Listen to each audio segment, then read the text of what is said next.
ilmu guna-guna, ilmu pelet itu ada 3 tingkatan. Yang pertama adalah tingkatan dasar yang disebut namanya pasang susu. Apa saudara? Pasang apa? So, emas, berlian. Nah, pasang susu ini punya kekuatan jarak dekat. Punya kekuatan jarak dekat, itu maksimal itu adalah 100 hari, minimal 40 hari. Ada masa kadaluarsa. Dan cirinya orang pasang susu, dari jauh 10 meter, cantik sekali, begitu 3 meter, wujud asli.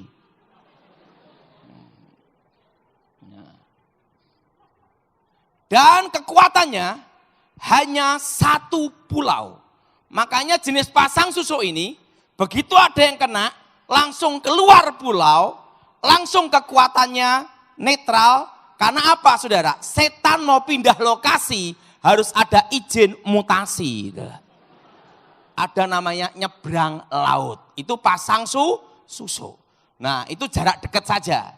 Itu kalau putus kontak, tidak ada komunikasi, tidak ada telepon. Setelah itu putus, saya nyebrang laut, selesai. Nah itu namanya pasang susu. Kekuatan jarak dekat. Yang kedua adalah jimat atau mantra pakai pengantara. Nah, kalau mantra pakai pengantara, itu ada yang pakai merica. Tahu merica, saudara? Lada. Begitu mantra diucapkan, mana yang diincer, langsung dilemparkan. Des, kena. Nah, tapi repotnya kalau salah ngenai bencong. Langsung bencongnya gini-gini loh. Ah, kacau. Nah, setelah itu kembang kantil. Ada yang juga namanya itu kacang hijau. Ada yang juga dari rambut atau mens. Atau ada yang juga yang pakai bulu ketiak, macam-macam saudara. Pokoknya yang ada yang baju atau celana dalam, pokoknya yang pernah dipakai. Nah itu mantra pakai pengantara termasuk jimat. Jimat seperti keris atau semar dodok. Nah setelah itu ada yang juga, ada yang pakai yang namanya itu tulisan gitu saudara. Itu kekuatan mantra pakai pengantara, jimat. Itu kekuatannya 100 maksimal 1000 hari. Berapa saudara? 100 sampai berapa saudara? 1000 apa? Hari. Dan itu saudara punya kemampuan sekalipun di luar pulau tetap kena. Karena kemampuannya adalah 1 negara. Nah, kalau beda negara lagi, lain cerita, ada batas teritorial, nyebrang laut, harus ada izin mutasi. Nah, itu 100 sampai 1000 hari. Nah, yang ketiga adalah mantra langsung. Nah, mantra langsung itu kekuatannya sampai 15 tahun. Dan kalau tidak ada yang bisa melepas atau yang tidak tahu rahasia kelemahannya, maka orang tersebut gila. Kalau tidak bisa ada yang lepas. Kecuali tahu rahasia kelemahannya. Nah, kenapa orang kena guna-guna bisa sampai lupa segalanya? Nah, di antara 3 ini juga ada yang berbahaya lagi.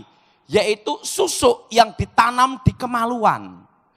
Orang yang terkena korbannya itu seperti orang ketagihan terkena narkoba. Habis sabu-sabu, setelah itu busa-busa.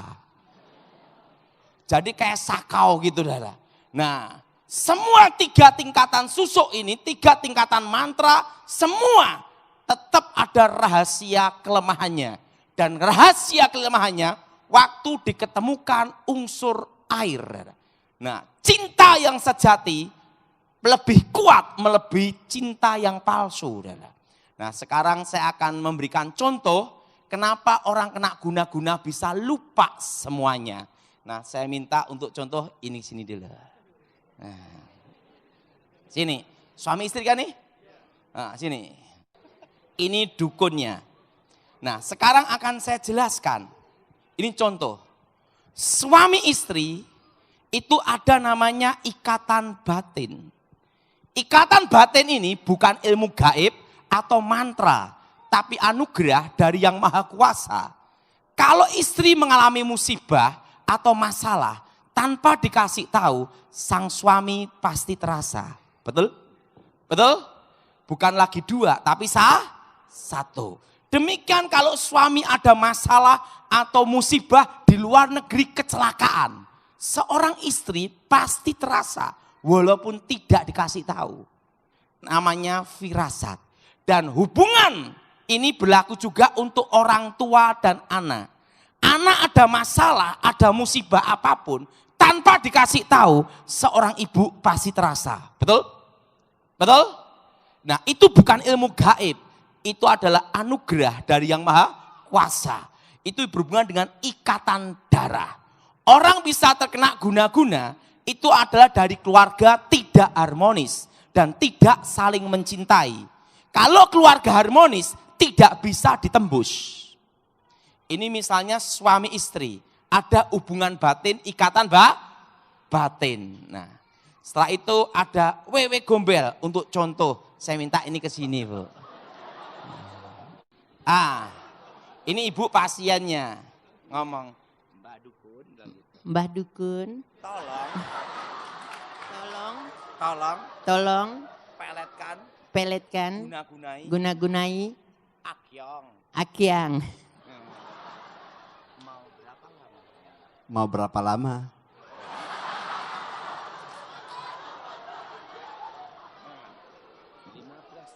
Lima 15 tahun.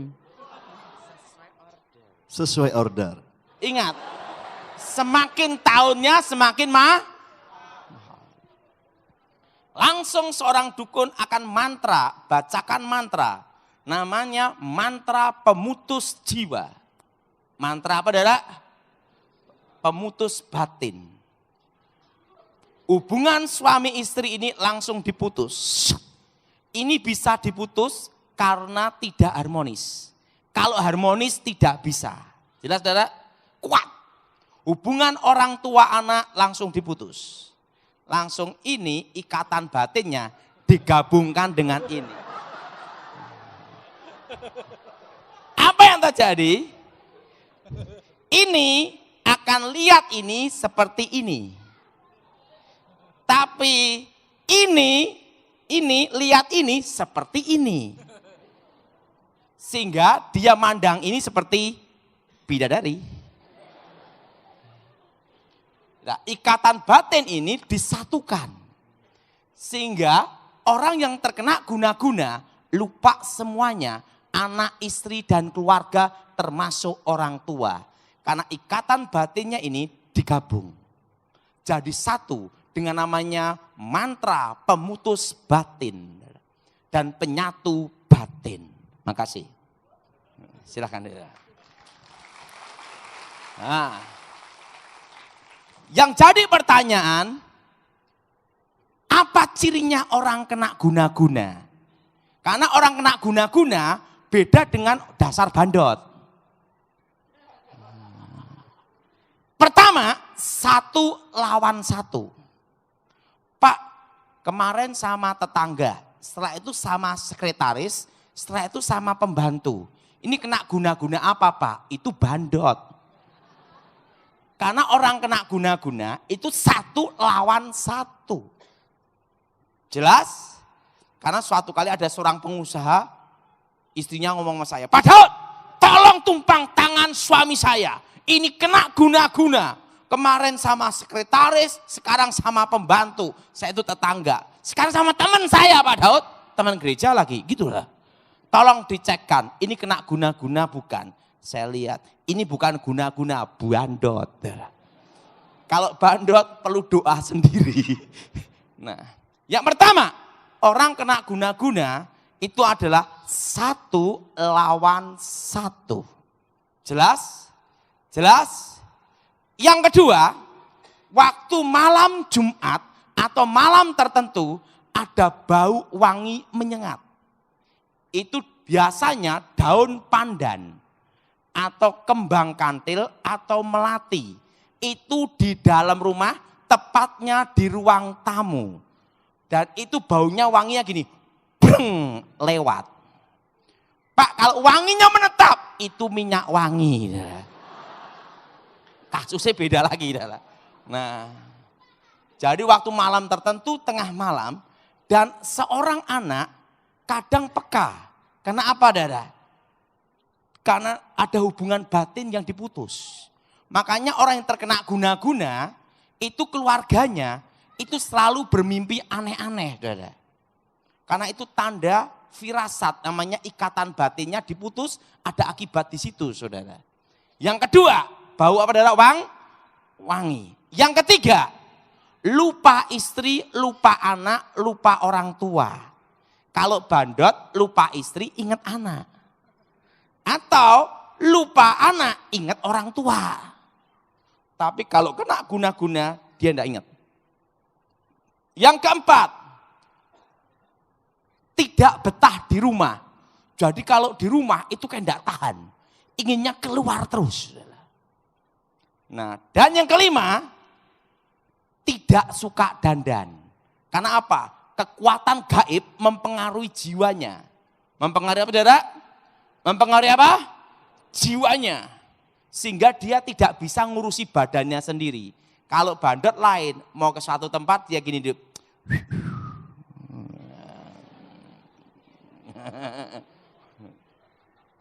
Nah, kalau kena guna-guna, dia tidak ngurusi dirinya.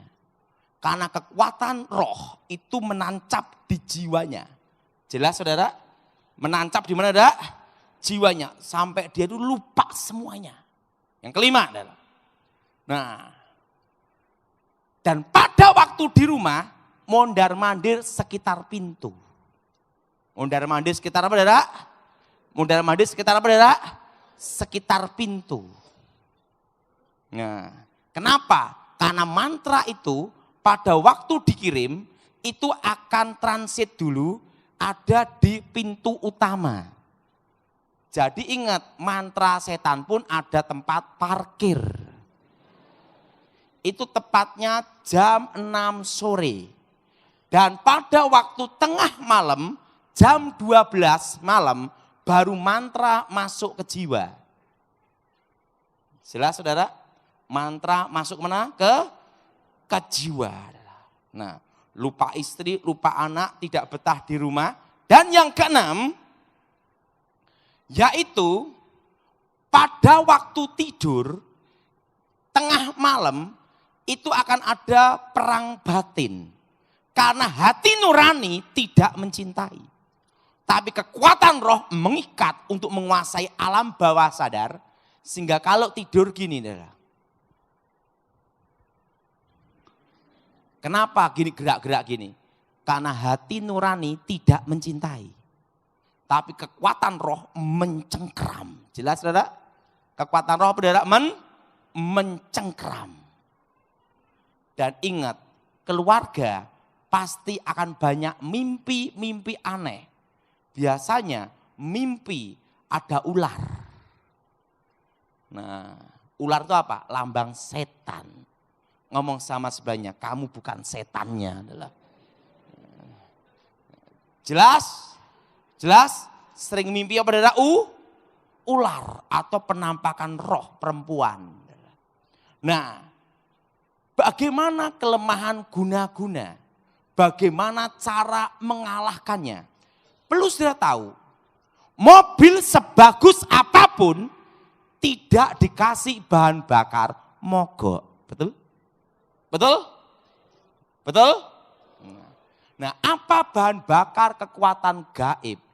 Yang pertama, kelemahan ilmu guna-guna. Yang pertama, kalau keluarganya mengampuni, kasih.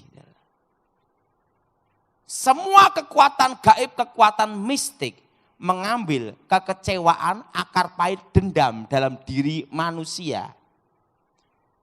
Kalau istrinya kecewa, dendam, akar pahit, maka mantranya tambah hebat. Tetapi kalau istri dan anak-anaknya mengampuni, maka kekuatan mantra, kekuatan guna-guna itu akan netral dalam 1 tahun. Karena kekuatannya tidak ada untuk bahan bakarnya. Yesus berkata, kalau kamu mengampuni, Bapamu pun mengampuni. Amin. Makanya dulu sebelum bertobat, sebagai dukun, kalau pasien minta tolong, maka pasien diajar supaya ngasih surat kaleng. Atau telepon rahasia mendadak ke anaknya, ke istrinya. Supaya apa? Supaya ribut bertengkar. Semakin ribut bertengkar, kekuatan tambah hebat. Tetapi kalau istri anak mengampuni, maka semua kekuatan guna-guna itu, kekuatannya tidak berfungsi. Alkitab berkata, ada iman, pengharapan, dan yang terbesar adalah kasih. Amin. Amin. Yang kedua, dihadapi dengan ikatan darah. Ikatan apa darah? Dekatkan ke anak kandungnya. Bekas istri ada, bekas anak tidak ada. Tapi apapun yang terjadi di dalam kekristenan tidak boleh dan tidak ada perceraian. Jelas saudara? Nah, tidak boleh perceraian. Nah saudara, kalau orang kena guna-guna, dekatkan anak kandungnya. Karena ikatan darah itu yang akan menggoyahkan mantra. Karena ketemu yang asli. Jelas? Ketemu yang apa saudara? Nah, enggak punya anak Pak. Dekatkan ke adik dan kakaknya. Yang ada hubungan darah. Anak tunggal Pak. Dekatkan orang tua kandungnya. Dekatkan apa saudara? Orang tua kandung. Anak tunggal orang tua mati Pak. Dekatkan sahabatnya. Seorang sahabat ada ikatan batin. Tidak ada sahabatnya Pak. Hanya Tuhan yang bisa.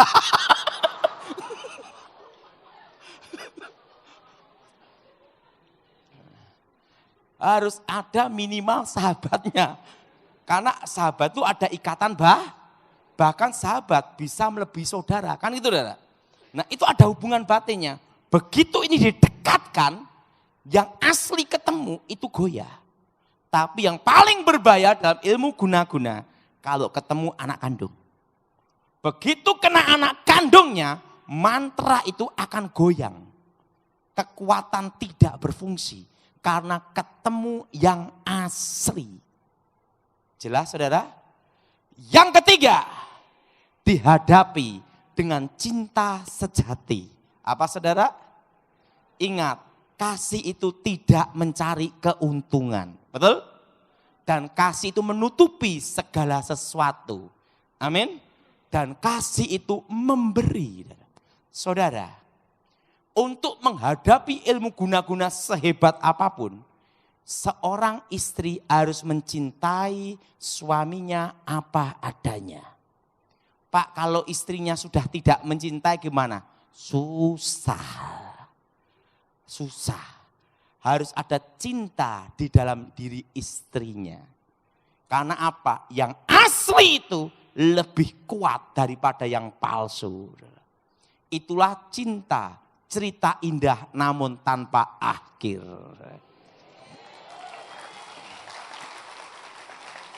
Jelas? Dekatkan ke siapa saudara?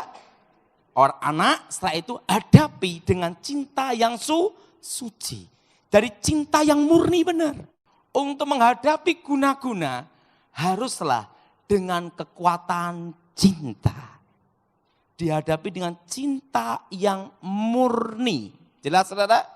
Kalau ketemu cinta yang murni, sehebat ilmu guna apapun juga, itu langsung netral, tidak berfungsi.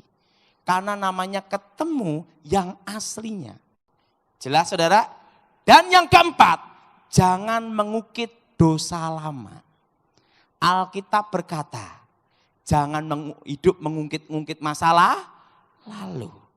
Ingat saudara, kasih itu memberi apa? Pengampunan.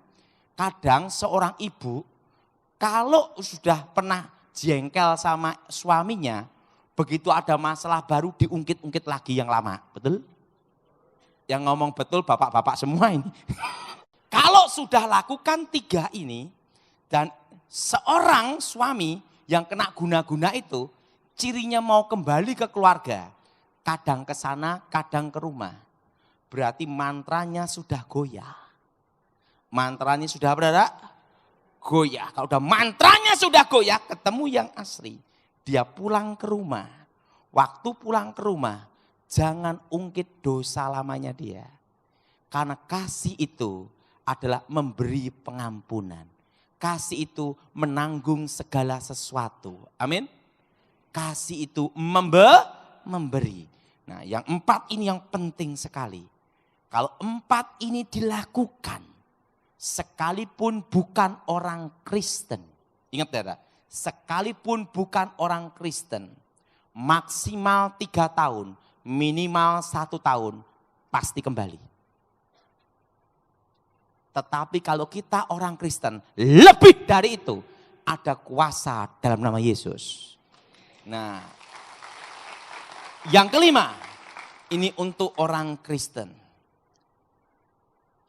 Patahkan dulu pengikat batin. Kalau 4 ini berdasarkan hukum alam. Apa saudara? Hukum apa? Alam. Tetapi yang 5 ini di atas hukum alam. Supranatural. Kekuatan Tuhan. Amin saudara? Nah, putuskan mantra pengikat batin dulu. Apa saudara?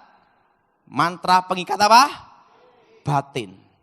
Mantra itu bekerja tepatnya jam 12 malam. Masuk ke dalam jiwa seseorang. Nah, doanya seperti ini. Di dalam nama Tuhan Yesus. Ini semua, di dalam nama Tuhan Yesus.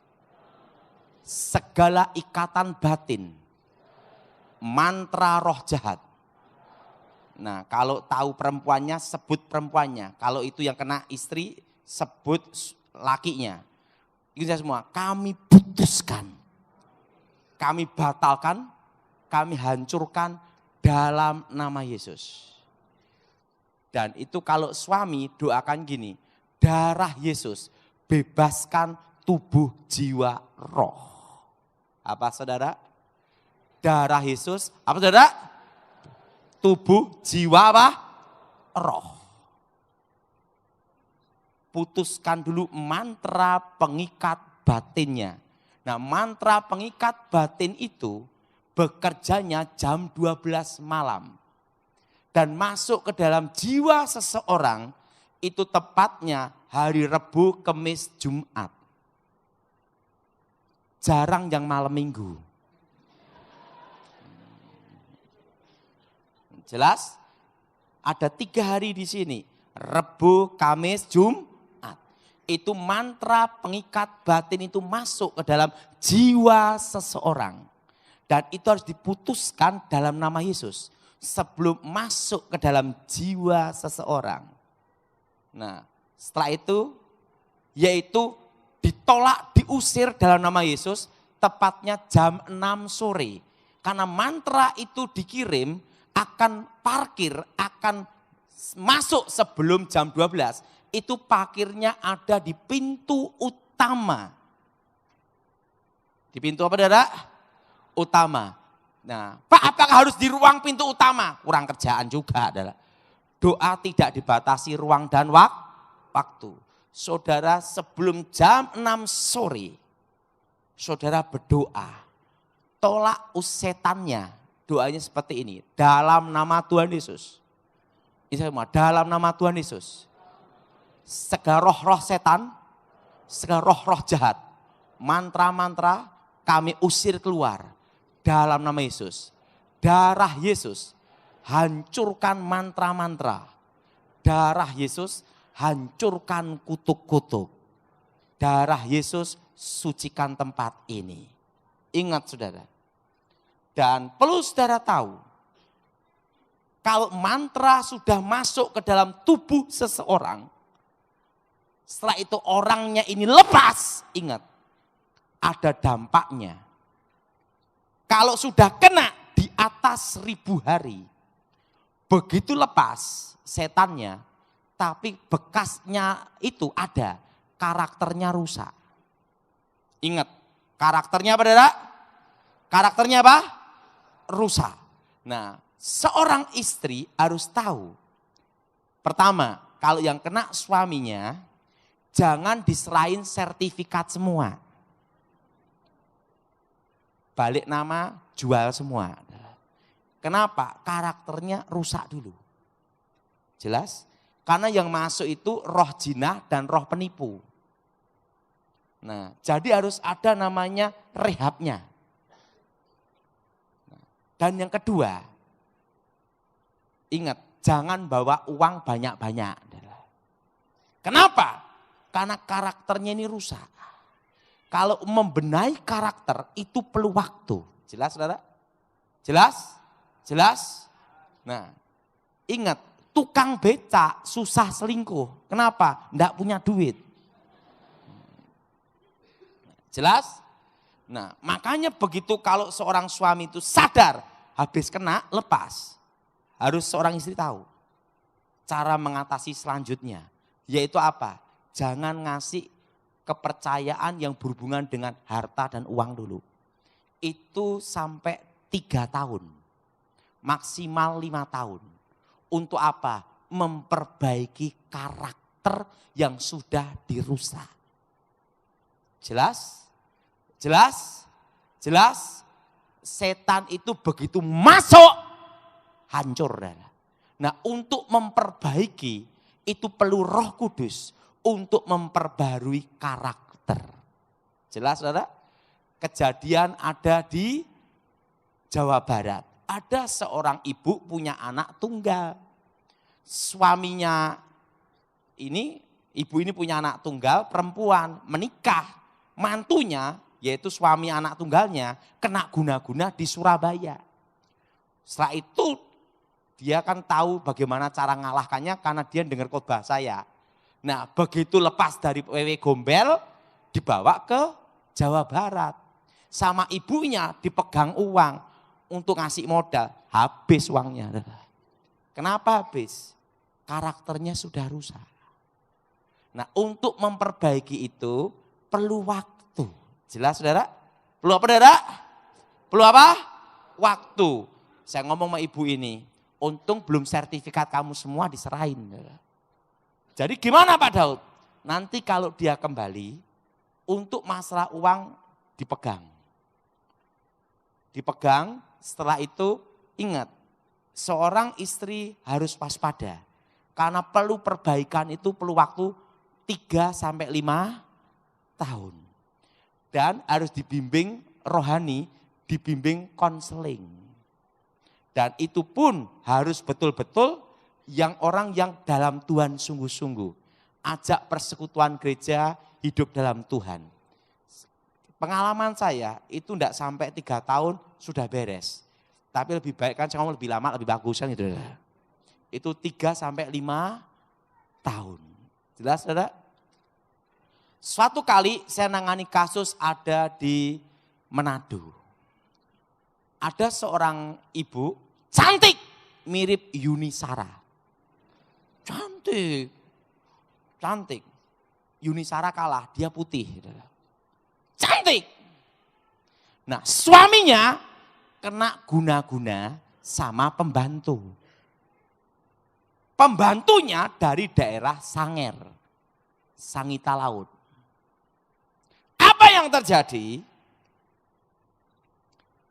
Ibu ini sudah doa.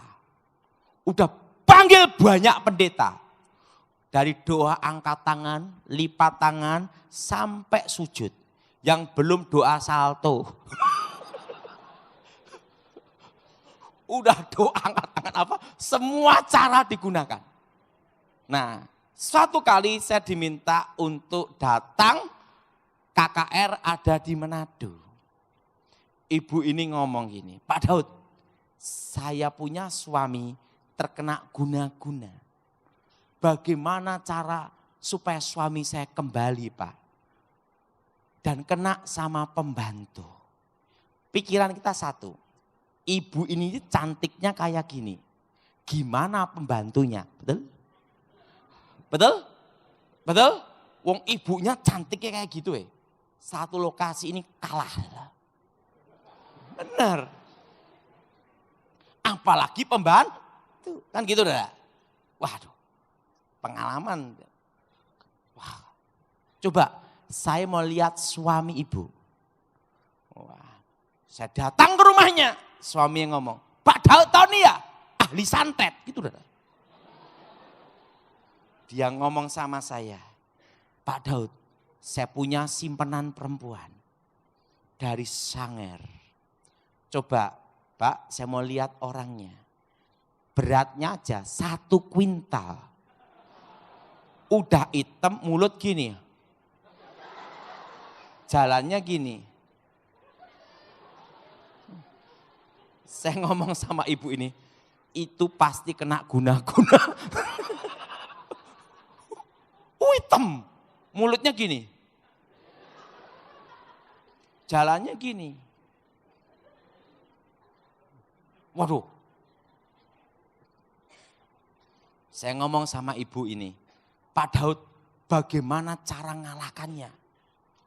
Saya udah bergumul doa, angkat tangan, lipat tangan, sujud, sampai berkali-kali Pak. Kok enggak bisa lepas-lepas? Ingat, pasti ibu ada kecewa dan dendam. Ya pasti Pak. Gimana enggak ada dendam? Pembantu Pak. Saya ngomong, ibu mau enggak suami ibu kembali? Ya pasti mau Pak. Kalau ingin suami ibu kembali, ampuni perempuan itu. Karena ingat, mobil dikasih bahan bakar langsung jalan, betul? Tetapi kalau tidak dikasih bahan bakar, mogok, betul? Apa yang harus saya lakukan Pak Daud? Ibu ampuni perempuan itu, ampuni suami ibu. Dan yang kedua, saya tanya sekali lagi, apakah ibu betul-betul mencintai suami ibu? Saya mencintai untuk keluarga. Oke, lakukan ini. Tidak lama, maksimal 1 tahun, paling cepat 3 bulan. Apa yang terjadi? Tidak sampai 3 bulan, baru sebulan suaminya sadar, kembali ke keluarga. Nih, kok ketemu orang kok segemuk itu ya? Sadar. Ingat, untuk menghadapi ilmu guna-guna, harus dengan unsur air. Setelah saya bertobat, baru saya ngerti, itu adalah kasih. Ada iman, ada pengharapan. Tapi yang terbesar adalah pada kasih. Untuk menekuni itu sampai perlu bertahun-tahun. Apa kelemahannya? Baru saya mengerti. Saudara, saya pernah dimintai tolong seorang direktur utama bank. Seorang direktur utama bank itu di Jawa Timur. Apa yang terjadi saudara? Anaknya laki-laki terkena guna-guna orang Bali. Langsung dia pergi ke Bali untuk mencari dukun Bali. Dukun Balinya berkata, ini perempuan keturunan seniornya dukun Bali. Berarti dukun itu ada junior sama senior. Kekuatannya hebat, kami tidak mampu. Akhirnya dia panggil dukun-dukun seluruh Indonesia. Sampai Kalimantan, berbagai tempat. Ini direktur, ini adalah orang muslim haji. Orisinil. Dan apa yang terjadi? Dia perintahkan ajudan untuk mencari nenek saya. Nyari nenek saya, tidak ada. Karena nenek saya sudah meninggal. Nah, langsung ditanya, dia tanya sama tetangga-tetangga, ada ndak muridnya? Atau yang pernah belajar sama nenek itu? Ada murid tunggal, tetapi sudah masuk Kristen. Nah, ini haji. Dikasih tahu sama tetangga, tapi sudah masuk Kristen. Langsung dicari itu. Namanya ini keturunan ini. Apa yang terjadi? Saya khotbah di Surabaya. Waktu khotbah di Surabaya, ada seorang ajudan datang. Bapak namanya Tony ya? Ya. Daud, nama baptis ya? Iya. Pak, izin, bos saya minta ketemu Bapak. Karena mencari nenek Bapak, nenek sudah meninggal.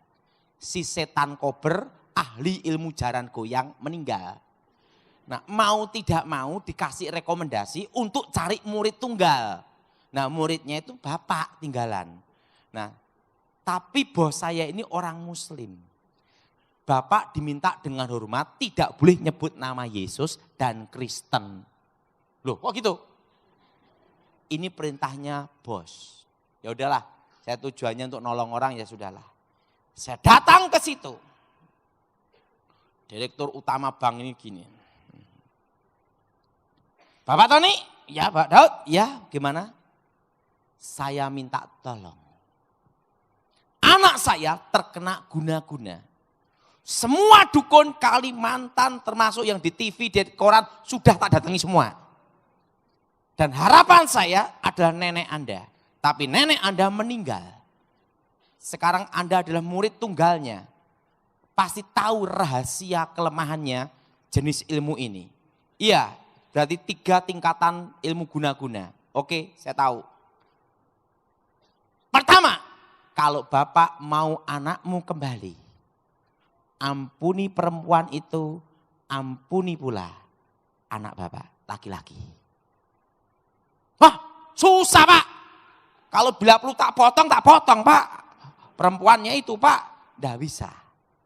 Kalau Bapak ingin anakmu kembali, ampuni perempuan itu, ampuni anak Bapak.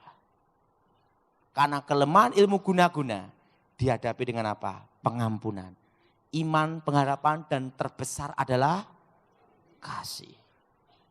Yang kedua, semua unsur api kegelapan dalam diri Bapak harus dibuang. Apa itu api kegelapan? Jimat. Hah? Jimat harus dibuang semua. Iya. Ingin anakmu kembali apa tidak? Yaitu anak saya laki satu-satunya ya Pak. Ya pasti ingin kembali. Ya udah. Ajudan, jimat yang di kamar ambil semua. Diambil semua, 1 pickup. Dalam hati saya, 1 langkah mau jadi dukun. Ini buang semua. Ya udah. Pak, dijamin enggak anak saya kembali? Ikuti saya, pasti kembali. Karena saya tahu kelemahannya. Yang ketiga, langkah ketiga, panggil anak Bapak yang minggat dari rumah sama panggil perempuan itu. Apa yang harus saya lakukan? Ingat, Bapak ada ikatan batin, hubungan batin, orang tua dan anak. Betul? Betul? Bapak ngomong sama dia, nak, sekalipun kamu mengecewakan aku mengampunimu. Setelah itu panggil perempuan itu diajak makan dan katakan, aku mengampunimu. Padahal kalau saya panggil dikira setuju no. Lah ingin anakmu balik Pak enggak? Ya udah mau balik Pak. Tanggung jawab loh Pak. Iya. Udah. Langsung perempuan itu dipanggil, orang Bali itu dipanggil, sama anak laki dipanggil. Diajak makan, dia berkata, aku mengampunimu. Kalian berdua saya ampuni. Hati Bapak itu lega. Pak Daud aku lega. Tidak sampai sebulan anaknya datang. Pi, aku kok bisa pacaran sama perempuan jelek ya Pi ya? Yo kamu udah sadar loh. Kembali, anaknya kembali lepas dari orang Bali itu. Langsung ajudannya diperintahkan, temui Daud Tony, kesini. Langsung dia minta saya ketemu, Pak Daud, kok bisa masuk Kristen gimana? Kenapa Bapak enggak ikut sama saya aja? Gini Pak, saya itu dulu kalah. Boleh enggak saya cerita? Katanya kan enggak boleh cerita. Gitu. Sekarang saya izinkan, gitu lah. saya kalah sama pendeta Kristen. Kalau kalahnya sama Muslim gimana? Ya saya jadi Muslim. Lah kalau kalian sama Kristen, saya jadi Kristen. Loh, berarti ngalahin Bapak, Muslim apa Kristen? Kristen. Siapa? Pendeta Gilbert lumayan dong. Yang gemuk itu ya? Iya. Langsung gini, bagaimana kamu bisa kalah? Padahal nenek kamu orang hebat. Dan kamu juga punya kemampuan hebat. Saya ngomong, saya santet dia malah saya gila. Nah, saya gila 1 tahun. Dan didatangi Yesus sendiri. Saya sembuh dari hilang ingatan sampai sekarang. Langsung dia ngomong, hah? Kamu ketemu Isa alaihi wassalam? Iya. Bapak mau ketemu?